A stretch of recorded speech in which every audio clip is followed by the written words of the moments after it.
بت پرستی کا آغاز کیسے ہوا؟ اس کی صحیح تاریخ اور زمانہ بتانا مشکل ہے۔ حضرت آدم کے بعد توحید پر قائم رہنے کے لیے 1000 سال بعد بت پرستی اس طرح شروع ہوئی۔ طوفان نوح سے پہلے بت پرستی کا آغاز شروع ہو چکا تھا۔ قرآن پاک میں سورۃ نوح میں اللہ تعالیٰ نے بت پرستی کا ذکر کرتے ہوئے فرمایا، اور قوم نوح کے بعض نے بعض سے کہا کہ اپنے معبودوں کو ہرگز نہ چھوڑنا، نہ وود، سوا، یاغوث، یعوق اور نہ نصر کو۔ یہی وہ 5 بت ہیں جن کا ذکر قرآن پاک میں ہے۔ یہی وہ 5 بت ہیں جس کی پرستی سے زمین پر بت پرستی کی ابتدا ہوئی۔ حضرت نوح علیہ السلام کے زمانے میں 5 نیک لوگ تھے جو گزشتہ نبیوں اور حضرت نوح علیہ السلام کے دین پر قائم تھے۔ وہ 5 بزرگ لوگوں میں بہت مشہور تھے اور سب لوگوں کے چہیتے تھے۔ سب لوگ ان کا احترام کرتے تھے، لیکن جب ان کا انتقال ہو گیا تو ان کے قبیلے اور شہر کے لوگ تکلیف اور غم میں مبتلا رہنے لگے۔ ایک روز جب لوگ رنج میں بیٹھے ہوئے تھے تو شیطان ایک بزرگ کی شکل اختیار کر کے ان کے پاس آیا اور کہا، تمہارے رنج و غم کا حل میرے پاس ہے۔ تو لوگوں کے پوچھنے پر شیطان نے کہا کہ اپنے 5 بزرگوں کی تصویریں بنا لو، جب تم انہیں دیکھو گے تو تم لوگوں کا درد کم ہوگا۔ لوگوں نے شیطان کی اس بات پر عمل کیا، 5 بزرگوں کی تصویریں بنا لی اور ان کے نام بھی رکھے، پھر اس کی صبح و شام زیارت کرتے، لیکن تب ان کی عبادت نہیں کرتے تھے۔ پھر جب ایک نسل ختم ہوئی اور دوسری نسل وجود میں آئی تو انہیں معلوم نہ تھا کہ یہ تصویریں انسانوں ہی کی ہیں۔ شیطان نے موقع سے فائدہ اٹھایا اور لوگوں کو بہکایا کہ یہ تصویریں تمہارے معبودوں کی ہیں، تم ضرورت کے مطابق ان سے اپنی چیزیں مانگو۔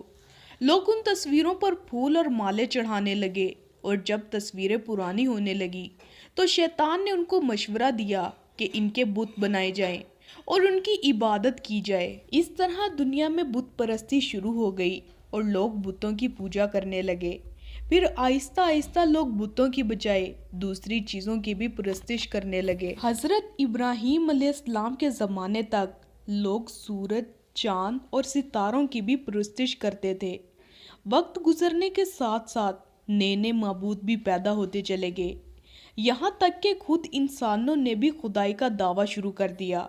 جیسے قرآن میں نمرود اور فرعون کے بارے میں آتا ہے کہ انہوں نے خدائی کا دعویٰ کیا تھا۔ یہ سلسلہ حضرت نوح علیہ السلام سے حضرت ابراہیم علیہ السلام پھر بنی اسرائیل تک چلتا رہا۔ لوگ بت پرستی اور شرک جیسے گناہوں میں مبتلا ہوتے چلے گئے۔ بنی اسرائیل کے لوگوں نے اپنے نبیوں کو ہی خدا کہنا شروع کر دیا۔ پھر حضرت موسیٰ علیہ السلام کا دور آیا تو اس وقت بت پرستی نے اور زور پکڑا۔ لوگ بتوں کے علاوہ بچھڑے کی بھی پوجا کرنے لگے۔ بچھڑے کی پوجا سامری جادوگر نے شروع کروائی اور گائے کی پوجا یہاں سے ہی شروع ہوئی۔ جیسے حضرت نوح علیہ السلام کی قوم نے اپنے بتوں کے نام رکھے ہوئے تھے، ویسے ہی عربوں نے کیا۔ انہوں نے بھی اپنے بت بنائے، ان کے نام رکھے اور ان کی پوجا شروع کر دی۔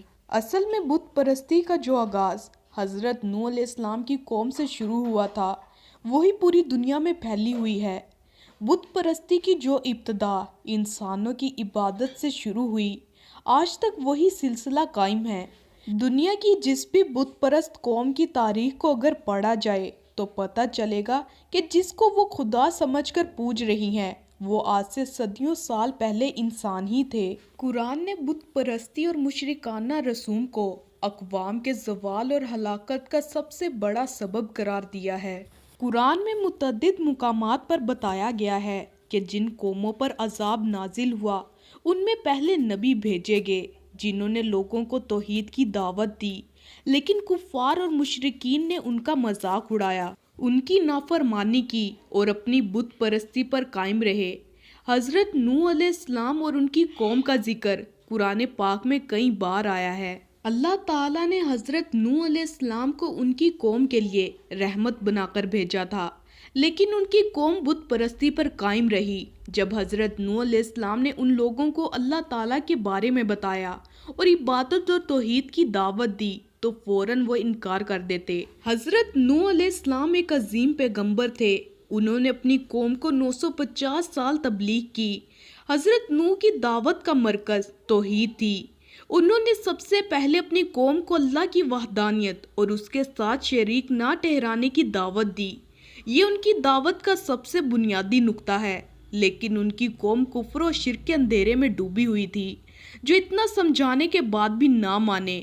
جب آپ اپنی قوم کے لوگوں کو برائی سے روکتے تو وہ آپ کا مذاق بناتے اور آپ کو پاگل قرار دیتے۔